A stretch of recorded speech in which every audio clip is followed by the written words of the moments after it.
How often do you do a financial budget? Do you have a monthly budget, a weekly budget, or maybe a yearly budget? Many of our expenses are predictable and they happen each week or month. But then there are other expenses that only come up every 3 months, every 6 months, or maybe once a year. These can be things like license fees, registration fees, maybe insurance premiums, etc.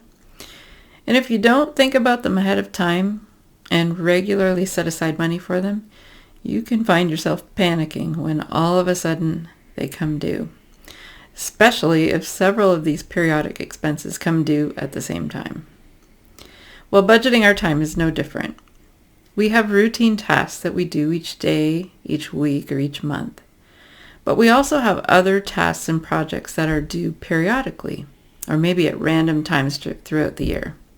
If we don't plan for them ahead of time and set aside blocks of time to work on them, we can end up panicking when the deadline arrives, especially if several projects come due at the same time. The way we solve this dilemma is by making a quarterly time budget and planning our projects. Let's look at 4 steps for listing your quarterly projects so that you can make a time budget that's reasonable and realistic. The first step is just to brainstorm your list. So you're just going to start writing down all the projects you think you want to do in the next quarter or you need to do in the next quarter. These could be projects that you've already started but need to finish later. They could be new projects. They could be projects you've promised to do, projects that will move you closer to your long-term goals. They could be periodic projects that are due at certain points throughout the year, like filing your income taxes, etc. So remember, a project is something that requires deep focus.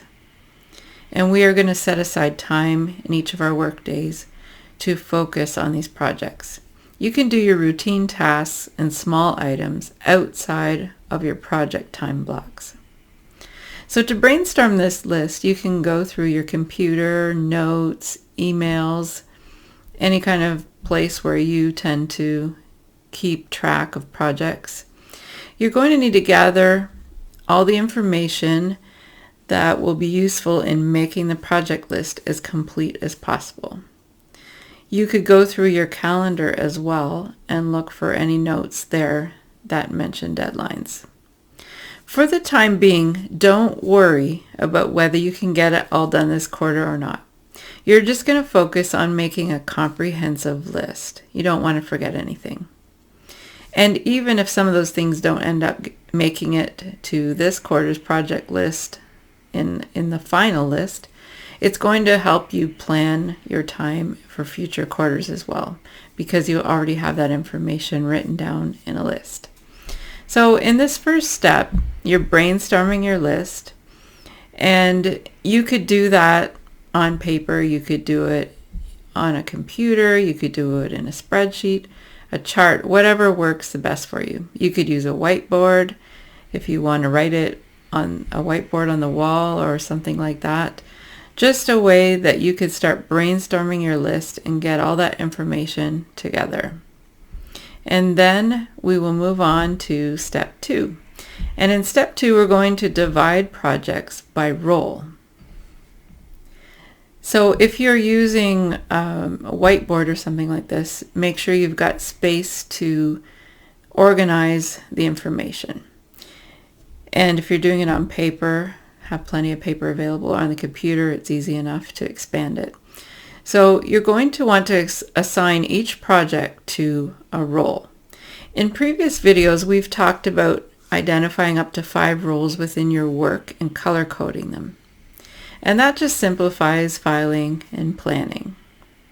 I like to use 3 roles, and I can divide most of my work into those 3. Of course, it doesn't include personal things because that's outside of work. But within my work, I have 3 main things that I focus on. And so the schedule I'm using right now, I try to do one of those on Monday, one on Tuesday, one on Wednesday. And then I have Thursday and Friday to do whatever I need to finish up, or if one role needs some extra time. They can't always be exactly equal, and they don't necessarily have to be. So if you can divide your work into roles, it's just going to give you a clearer picture, maybe like a visualization of how what you're doing contributes to the large picture.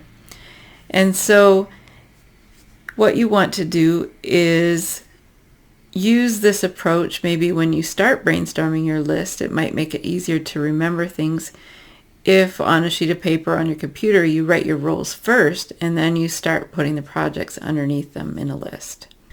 That can help bring things to your mind when you need them.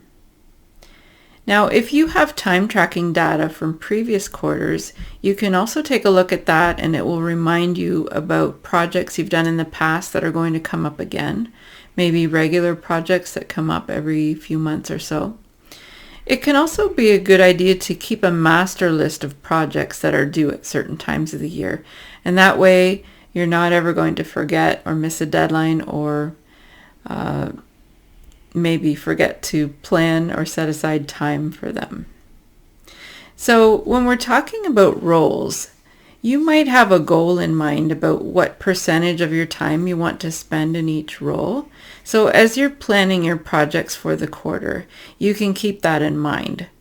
So let's say you had 5 main roles and you have 5 days in your work week. You might choose to spend 1 day on each role. Or you might want to plan a little differently. Like I mentioned, I do Monday, Tuesday, Wednesday for my 3 roles, and then Thursday and Friday are kind of floater days for anything that needs to be worked on. So there's different ways you can approach it. But if you find that there's one role in your work that kind of gets neglected, but it's important and it's something that would move you closer to your long-term goals, then giving that its own category and prioritizing it and trying to assign a certain percentage of your time to it, that can really help you to stop neglecting that important project or role. And it's going to help you make forward progress and get closer to your dreams and your goals. So we've talked more about this in previous videos about using roles to organize your work. But it can be really helpful when you're listing your projects for the next quarter. Step 3 is to add project details. So in this step, you're going to take your list of the projects that you brainstormed and you're going to add some details and comments to them. So a chart or spreadsheet would be helpful in this case. The first important detail is how long you estimate the project is going to take. So you can use previous time tracker data to get this number, or you could compare it to another project that you're quite sure you know how long it takes, and this one is similar. If you don't have any information at all, it's something you've never done before, then you may just have to guess at how long you think it's going to take. So you could break it down into its parts and kind of guess how long each part will take. But the golden rule here is it's better to overestimate than to underestimate. If you overestimate the time, the worst that can happen is that you're going to have some extra time to work on another project. But if you underestimate the time, that could really cause you some difficulty because it might mean that you don't get to another project that's important. So remember, it's better to overestimate than underestimate. The next detail you need to write beside each project is the deadline. So some projects have very firm, hard deadlines. For example, filing things with the government, there might be a certain deadline for that. There may be projects that are supposed to be completed at a certain time. So if you have a deadline, just write it beside the project. And if there's no specific deadline, you could just put in a comment. For example, maybe it's already late, so you could write late or ASAP, as soon as possible.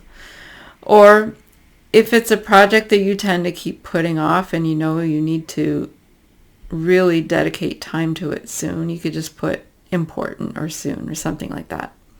So for each project on your list, you want to make sure you've put the estimated time it will take, and then if applicable, a deadline.